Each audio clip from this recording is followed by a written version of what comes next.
बिस्मिल्लाहिर्रहमानिर्रहीम, अस्सलाम वालेकुम। मैं असदुल्ला खान हूँ। अब से कुछ देर पहले फवाद चौधरी साहब को अदालत में पेश किया गया है। मुंह पर कपड़ा डालकर, हाथों में हथकड़ी लगाकर उनको अदालत में लाया गया है और अदालत में पेशी के मौके पर जो कुछ मनाजिर थे वो कुछ इस तरह के थे। ये मैं आपको विजुअल दिखाता हूँ और इसमें जिस अंदाज में उनको पेश किया गया है जैसे किसी दहशतगर्द को या बहुत बड़े डकैत और चोर को लाया जाता है। देखिए, फवाद चौधरी साहब से एक सवाल भी हुआ, उनसे सवाल हुआ कि क्या आपको इस्तेकाम पाकिस्तान पार्टी को सपोर्ट ना करने की सज़ा मिल रही है? क्या जवाब दिया उन्होंने, सुन लीजिए। फवाद साहब, जहांगीर तरीन की पार्टी में एक्टिव न होने की सजाएं, क्या कमेंट्स करेंगे आप? फवाद साहब को कमेंट करेंगे? अभी बात कर लेना क्या जहांगीर तरीन की पार्टी में एक्टिव न होने की सजाएं?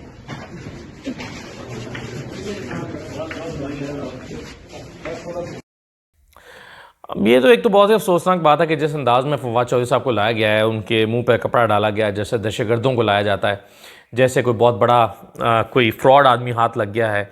यहाँ पर हमारे यहाँ अरबों रुपए की चोरी करने वाले लोगों को बड़े प्रोटोकॉल के साथ लाया जाता था। हमने अपनी आंखों से देखा है अरबों रुपए की इल्ज़ामात, अरबों रुपए के इल्ज़ामात, अरबों रुपए की मनी लॉन्ड्रिंग के इल्ज़ामात, यानी मुल्क से के साथ दुश्मनी के इल्ज़ामात। जब मनी लॉन्ड्रिंग आप करते हैं तो मुल्क की इकॉनमी के साथ आप दुश्मनी करते हैं और इन अरबों रुपए के इल्ज़ामात। और जनाब, जब वो आते थे तो उनको, उनके कारकुनों को अलाउ किया जाता था वो उन पर फूलों की पत्तियां फेंकें और जनाब वो बड़े प्रोटोकॉल से आगे पीछे पुलिस एहलकार हिरासदार बनाते थे कि कोई उनको धक्का ना पड़ जाए।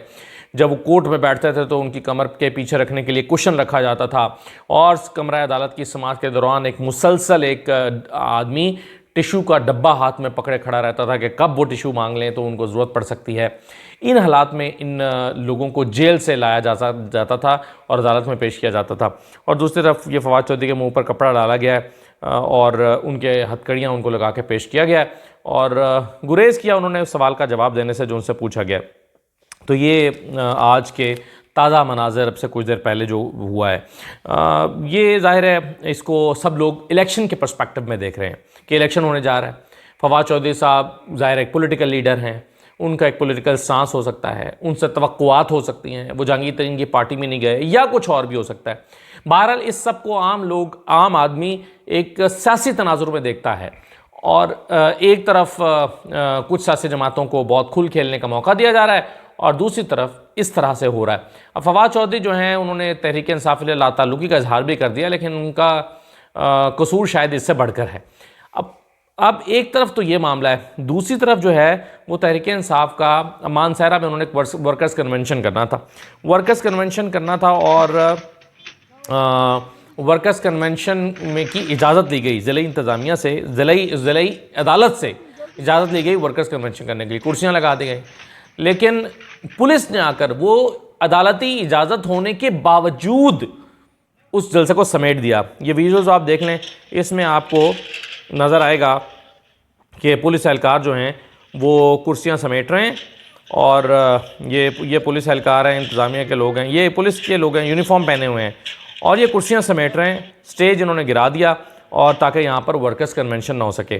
तो ये है वो लेवल प्लेइंग फील्ड जिसकी हम बात कर रहे हैं, ये है वो लेवल प्लेइंग फील्ड जो सियासी जमातों को मिल रही है। मैं फिर कहता हूँ कि बिल्कुल तहरीक इंसाफ को जलसा या वर्कर्स कन्वेंशन करने की इजाज़त नहीं होनी चाहिए। अगर वो एक बैंड ऑर्गेनाइजेशन हो, या तो एक उसको बैन कर दिया जाए तो फिर तो ये नहीं है, लेकिन अगर वो बैन नहीं है और बड़े कॉन्फिडेंस से सिकंदर सुल्तान राजा कहते हैं, वो कहते हैं कि जी तहरीक इंसाफ हर सूरत उसको इलेक्शन लड़ने दिया जाएगा और बल्ले का निशान उसके पास होगा। तो भाई क्या फ़ायदा अगर वो बल्ले का निशान होगा और फिर भी अगर आप इलेक्शन लड़ने इस तरह से इलेक्शन लड़ने ना दें बल्ले का निशान रखने के बावजूद, तो क्या ये लेवल प्लेइंग फील्ड होगी? सिकंदर सुल्तान राजा कह देंगे देखें हमने तो कोई पाबंदी नहीं लगाई, लेकिन इसको इंश्योर कौन करेगा? आप देखें ना, हालात ये हैं कि chief election commissioner Sikandar Sultan Raja ने ये दो शख्सियात की तस्वीर मैं आपको दिखा रहा हूँ। एक जो हैं वो IG पंजाब हैं नासिर अकबर साहब, ये तस्वीर देख लीजिए, और दूसरा इरफान मेमन साहब है, इनकी तस्वीर भी देख लीजिए।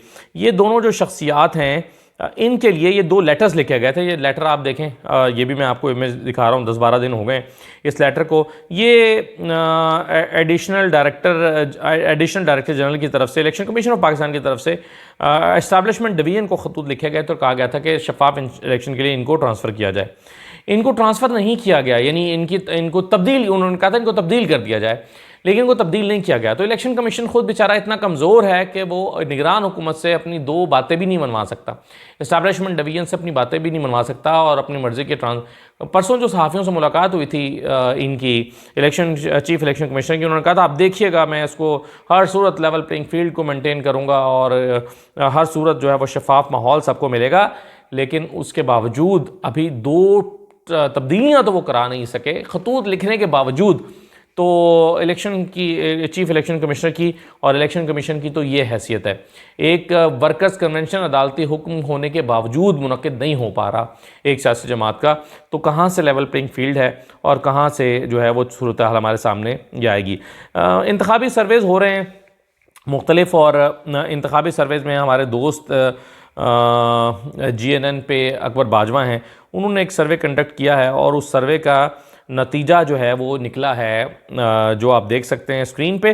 वो जो लोग मुस्लिम लीग नून को वोट देना चाहते हैं वो 21% हैं, ये रावलपिंडी ये है। दीगर जमातों के लोग 15% हैं, और जो कहते हैं हम वोट ही नहीं देंगे वो 14% हैं। लेकिन इस सब में तहरीक इंसाफ को 50% लोगों ने वोट डालने का कहा है। 50% लोग कहते हैं कि वो तहरीक इंसाफ को वोट देंगे। ये है इस वक्त रावलपिंडी की सूरत हाल, रावलपिंडी में।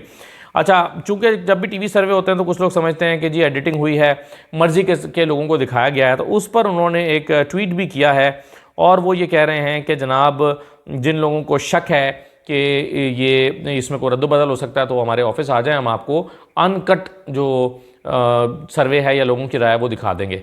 तो इससे आपको ये नहीं ख्याल आना चाहिए कि मैनिपुलेशन हुई है। दूसरा वो ये कह रहे हैं, उन्होंने अपनी ट्वीट में ये भी कहा है अकबर बाजवा ने कि वो ये कह रहे हैं कि जो शेख रशीद है उनकी सियासत भी पिंडी में बढ़ गई है। अच्छा, वक्ती तौर पर हो सकता है शेख रशीद से लोग इसलिए नाला हों कि उन्होंने इमरान खान के ख़िलाफ़ क्यों खड़े हो गए, या इमरान खान के ख़िलाफ़ बयान क्यों दिया है, या अलहदगी क्यों इख्तियार कर लिया है। लेकिन मैं ज़रा मुख्तलिफ अंदाज में देखता हूँ, अगर हालात बेहतर हुए आने वाले दिनों में तो PTI मुझे लगता है कि पिंडी में स्टिल अपना उम्मीदवार खड़ा नहीं करेगी और पिंडी में वो इस शेख रशीद को सपोर्ट ही करेंगे। और शेख रशीद जो है अगर उनके मुकाबले में तहरीक इंसाफ नहीं आती तो अगेन PTI का वोटर मेरा ख्याल है शेख रशीद को ही वोट देगा, और ये इस्टेब्लिश होगा उस वक्त, या शेख रशीद ये इस्टेब्लिश करने की कोशिश करेंगे कि भाई उस वक्त जो मैंने किया था वो मजबूरी के आलम में किया था, अंदर से मैं PTI के साथ हूँ और इमरान खान के साथ हूँ। इस तरह की सूरत हाल आगे आइंदा दिनों में जाके बन सकती है, लेकिन अभी जाहिर है हालात चूँकि मुख्तलिफ हैं और तहरीक इंसाफ के लोगों ने तहरीक इंसाफ को जो सपोर्ट कर रहे हैं उन्होंने शेख रशीद की हिमायत नहीं की। ये अकबर बाजवा साहब अपने ट्विटर पर जो है वो उसको एक्सप्लेन कर रहे हैं। ये मेरा ख्याल है कि जो सर्वे है ये बहुत ही ज़्यादा नून लीग के लिए परेशान कुन होना चाहिए और परेशान कुन होगा, क्योंकि अगर पिंडी जैसे शहर में जहाँ पर वो समझते हैं हमारी बहुत एक पॉपुलर सपोर्ट है, वहाँ पर अगर ये नताइज निकल रहे हैं तो मैं समझता हूँ कि बहुत ही उनके लिए तशवीश और परेशान की बात है। अच्छा जी, मुख्तसर व्लॉग है ये, और इसका आखिरी पॉइंट जो मैं आपके सामने रखना चाहता हूँ वो ये है कि हमारे एक दोस्त हैं, सहाफ़ी हैं, मैं तो जो कहता मैं सहाफ़ी हूँ, मैं उसको ज़ाहिर है मैं उनकी तरह नहीं कहूँगा जैसे वो हम बाकी लोगों को सहाफ़ी मानते ही नहीं हैं। वो कहते हैं कि जिनकी लाइन उनसे मुख्तलिफ है वो कहते हैं ये सहाफ़ी थोड़ी हैं। असद तूर साहब की मैं बात कर रहा हूँ। असद तूर साहब ने अपने व्लॉग में एक तो फ़हीम अख्तर साहब पर बड़े ही बेबुनियाद इल्ज़ाम लगाए हैं। फ़हीम अख्तर 92 के रिपोर्टर हैं, इलेक्शन कमीशन की बीट करते हैं, तहरीक इंसाफ की बीट करते हैं और प्राइम मिनिस्टर की बीट भी करते हैं। तो बड़े सीनियर रिपोर्टर हैं और बहुत ही अच्छे रिपोर्टर हैं, बहुत अच्छी खबरें वो लेकर आते हैं। तो फ़हीम अख्तर पर असद तूर ने ज़ाती हमले किए हैं और साथ ही सिद्दीक जान पर भी। अच्छा, अब असद तूर के हवाले से असद तूर ने फ़हीम अख्तर के हवाले से क्या कहा है, वो कंट्रोवर्सी तो शायद आपके इल्म में आ गई हो, लेकिन जो बात वो अपने व्लॉग में मजमूई तौर पर उन्होंने की है, उन्होंने कहा कि जी जो PTI के बीट रिपोर्टर हैं, यानी जो PTI की बीट कवर करते हैं, उनमें से 95% अपने चैनल से भी तनख्वाहें ले रहे हैं और इसके अलावा वो ISPR से पैसे लेते रहे हैं, वो ISI से पैसे लेते हैं, वो PTI के मीडिया सेल से पैसे लेते हैं, 95% लोग। अब ये इतनी बड़ी बात बग़ैर किसी सबूत के असद तूर साहब ने कही है, जबकि वो इस बात पर इसरार करते हैं असद तूर के वो सिर्फ सहाफ़ी हैं और ये बाकी लोग सहाफ़ी नहीं हैं। तो फिर मेरा सवाल यह है कि असद तूर साहब इतने बड़े सहाफ़ी होने के बाद उनके पास सबूत क्या है जिसके बारे में के होते हुए वो ये कह रहे हैं कि PTI के 95% बीट रिपोर्टर, जिसमें अब्दुल कादिर भी हैं, जिसमें अब्बास शबीर भी हैं, जिसमें ये रिजवान गलज़ई भी हैं, उमर जट भी हैं। तो ये सारे वो बीट रिपोर्टर्स हैं जो बड़े बड़े कदावर, बड़े सीनियर, बड़े बड़े इदारों से वाबस्ता लोग हैं। और इनके बारे में ये कहा जा रहा है कि जनाब ये जो हैं ये पीटीआई के सोशल मीडिया सेल से पैसे लिया करते थे और ये आईएसआई से पैसे लिया करते थे, आईएसपीआर से पैसे लिया करते थे। अव्वल तो मैं आज तक ये नहीं जान सका, मुझे भी 18-20 साल हो गए हैं, कि भाई आईएसआई का या आईएसआई का नहीं, मैं कहता आईएसपीआर का, कि आईएसपीआर का भी कोई पैसे देने का सिस्टम है। आईएसआई के बारे में तो हमें कामरान खान वगैरह के हवाले से उस वक्त के जनरल्स ने या ब्रिगेडियर्स ने बताया था ना कि हम इसको पैसे दिया करते थे, तो हो सकता है उनका कोई सिस्टम हो। लेकिन क्या वो बीट रिपोर्टर्स को पैसे दिया करते थे? और अगर दिया करते थे तो इसका कोई सबूत मौजूद है असद तूर साहब के पास? और इमरान खान की सपोर्ट करने पर क्या इनको आईएसपीआर भी पैसे दिया करता था? आईएसपीआर से क्यों पैसे, क्या सिस्टम है आईएसपीआर का पैसे देने का? मेरे इल्म में क्यों नहीं है, मुझे क्यों नहीं पता। और फिर वो कहते हैं कि जी पीटीआई का सोशल मीडिया सेल, पीटीआई का मीडिया सेल पैसे, पीटीआई का मीडिया सेल पैसे दिया करता था। और भाई खुदा का खौफ खाएं, पीटीआई के बारे में तो मशहूर है कि वो चाय नहीं पिलाते। लेकिन चलें, इसके बावजूद मैं सारी बातें मानता हूँ कि आप ठीक कह रहे होंगे, सबूत दीजिए अब। और फ़हीम अख्तर तो कह रहे हैं, मेरी उनसे बात हो रही थी, फ़हीम अख्तर कह रहे हैं कि मैं अदालत जा रहा हूँ और अदालत में इनको नोटिस सर्व करवाऊँगा हत्या इज़्ज़त का। तो बिल्कुल करना चाहिए, और अगर वो करेंगे तो आई एम श्योर कि वो सबूत मुहैया करेंगे, और बगैर सबूतों के वो इतना बड़ा इल्ज़ाम नहीं लगा रहे होंगे।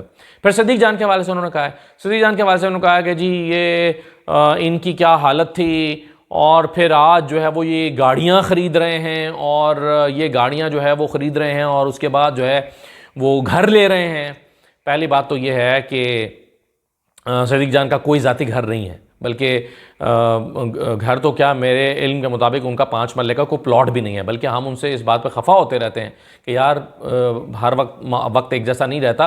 पैसे जो है वो जो तुम कमाते हो यूट्यूब से आते हैं, या जो तुम अच्छी तनख्वाह थी उनकी, बोल टीवी में बहुत अच्छी तनख्वाह थी, तो उससे तुम्हें अपने पैसे सेविंग करके कुछ प्लॉट लेना चाहिए। और ये शिकवा जो है वो हम दोस्तों को भी उनसे है, उनकी फैमिली को भी है, कि भाई तुमने जो है वो पैसे दोस्तों में उड़ा देते हो, इधर उधर ज़ाया कर देते हो, तो घर कोई प्रॉपर्टी बना लो। लेकिन सदीक जान का एक भी घर नहीं है, वो किराए के घर में रहते हैं। और वो भी उस वक्त बोल टीवी ने, हो सकता है पता नहीं वो आप ये तफसीलात आपको देना चाहते हैं या ना चाहते, लेकिन मैं इस बात का जवाब देने के लिए सिर्फ कह रहा हूँ कि बोल टीवी की इसरार पर कि आपको एक थोड़े से बेहतर घर में शिफ्ट होना चाहिए, ब्यूरो चीफ हैं, आपसे लोग मिलने आते हैं, बेहतर घर में होना चाहिए। और इदारे ने कहा था कि हम आपके इस रेंट में कंट्रीब्यूट करेंगे, और वो कंट्रीब्यूट कर रहा था। अब वो अलग बात है कि बोल से मामला ख़त्म होने के बाद उनको वो सारी अपनी जेब से किराया देना पड़ रहा होगा पिछले 2 महीने से, लेकिन ये यूँ हुआ था। और दूसरी बात यह है कि जो गाड़ी है वो भी मुझे ज़ाती तौर पर पता है कि उनके मामू, जो कि बहुत ही अच्छे वेल ऑफ आदमी हैं, उन्होंने इसको कंट्रीब्यूट करके लेकर दिया, और फिर ये माहाना किस्तों में उनकी कीमत पैसे अदा करते रहे। और वैसे भी जो बंदा यूट्यूब पर 4-5-7 साल से काम कर रहा हो, उसके लिए एक इस तरह की गाड़ी ख़रीदना कोई मुश्किल काम नहीं है। ख़ुद सदीक जान ने कहा कि वो मैं उनको ब्लॉग में सुन रहा था किसी पॉडकास्ट में हाफिज़ अहमद के तहत, तो वो कह रहे थे कि काफ़ी सारे एंकर से अच्छी तनख्वाह, अच्छे पैसे वो अर्न करते हैं। तो ऐसे में उनके लिए गाड़ी ख़रीदना कोई मुश्किल नहीं है अपने पैसों से। तो ये जो असद तूर साहब ने फरमाया कि सदीक जान कहाँ से गाड़ियाँ ख़रीद रहे हैं और कहाँ से घर ले रहे हैं, तो यानी वो कहना ये चाह रहे हैं कि जी वो करप्शन के पैसे से या उससे कर रहे हैं। तो मैं बहुत कुछ जानता हूँ, ज़ाहिर है मेरा करीबी दोस्त हैं सदीक जान, मैं कई जानता हूँ कि बाज़ दफ़ा कुछ एक ट्वीट करने के लिए भी उनको ऑफर्स आती हैं, एक ट्वीट कर दे इतने लाख रुपये ले लें, लेकिन 1 रुपया वो इसलिए नहीं लेते कि मैं अगर 1 रुपया भी ले लूँगा तो उसके नतीजे में मैं हमेशा के लिए जो है वो ज़मीर का कैदी हो जाऊँगा। तो ये जो बेबुनियाद किस्म के असद तूर इल्ज़ामात लगा रहे हैं, मैं उनसे गुजारिश ये करूँगा, हमारे दोस्त हैं, कि भाई एक मतलब आपने एक स्वीपिंग स्टेटमेंट, कभी सहाफ़ी कभी स्वीपिंग स्टेटमेंट देता है कि जी ये 95% रिपोर्टर जो हैं वो माल खाते हैं पैसे? भाई सबूत दें रिजवान गलज़ई के बारे में, सबूत दें फ़हीम अख्तर के बारे में, सबूत दें फिर आप अब्दुल कादिर के बारे में, सबूत दें सदीक जान के बारे में, मेरे बारे में और लोगों के बारे में, कि इन्होंने किसी से 1 रुपया या 1 रुपये का फ़ायदा उठाया हो। यहाँ तो बहुत सारे सहाफ़ी हमारे दोस्त हैं जो आप ये कहते हैं कि ये पीटीआई के रिपोर्टर्स हैं, तो वो नून लीग के जो सहाफ़ी हैं जिन्होंने जो पैसे तो चलो मुझे नहीं पता लिए कि नहीं, मेरे सामने कभी उन्होंने लिए ना मैंने कभी किसी पर इल्ज़ाम लगाया। आज तक मैंने कभी सुना है आपने इल्ज़ाम लगाया होगा जी जावेद चौधरी ने माल खाया फलान। लेकिन मैं ज़ाती तौर पर जानता हूँ कि वो लोग जो इनके जहाज़ों में सफ़र करते हैं डमी अखबार निकालते हैं और वो करोड़ों रुपए के इश्तहारात देते हैं। मैं नाम ले सकता हूँ आपको, डमी अखबार निकालते हैं।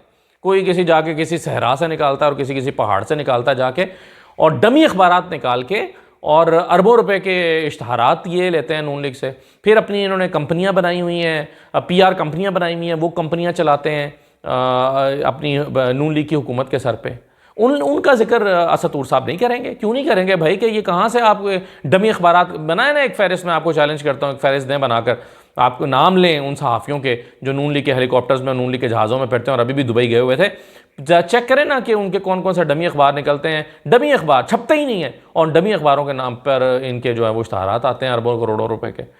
तो इस तरह ना करें। जाती है कि आप बग़ैर सबूत के, या सबूत दें और मैं आपसे वादा करता हूँ मैं आपके साथ खड़ा हूँगा, मैं कहूँगा कि हाँ इसका बाइकआउट होना चाहिए और इसको निकालना चाहिए नौकरी से। लेकिन आप एक शख्स पर बिला वजह के इल्ज़ामात लगा के उसकी नौकरी, मतलब फ़हीम अख्तर को मैं जानता हूँ, उसका ब्रेड एंड बटर जो है वो सिर्फ उसकी नौकरी है, आप उसके ऊपर फाइनेंशियल करप्शन के इल्ज़ामात लगा के उसकी नौकरी ख़त्म कराना चाहते हैं, तो ये बड़ी ज़्यादती की बात है। असद तूर साहब जो हैं वो, उनको मेरा ख्याल है कुछ सहाफ़त की अदाब का, और कहते हैं कि जी बाकी हमने तो, यानी वो ये भी कहते थे, मैंने उनका वीलॉग सुना है कि वो ये भी कह रहे थे कि जी ये लोग तो सहाफ़त नहीं करते, हम सहाफ़त करते हैं इसलिए हमें सब बुरा कहते हैं। तो भाई सहाफ़त का पहला उसूल है कि आप मौक़िफ़ लें। आपने मौक़िफ़ लिया फ़हीम अख्तर से पहले, बात करने से पहले कि जी मैं आपके ऊपर जो है ये इल्ज़ामात हैं और इसके पर मैं स्टोरी कर रहा हूँ, आपका क्या मौक़िफ़ है? या आपने सिद्दीक़ जान से मौक़िफ़ लिया या इन 95% रिपोर्टर से कि भाई आप पैसे लेते रहे, मैं आपको स्टोरी करने लगा हूँ, आप मौक़िफ़ दें अपना, किया है आपने? तो ये मेरा ख़्याल है कि इस तरह नहीं होना चाहिए। इजाज़त दीजिए, अल्लाह हाफ़िज़।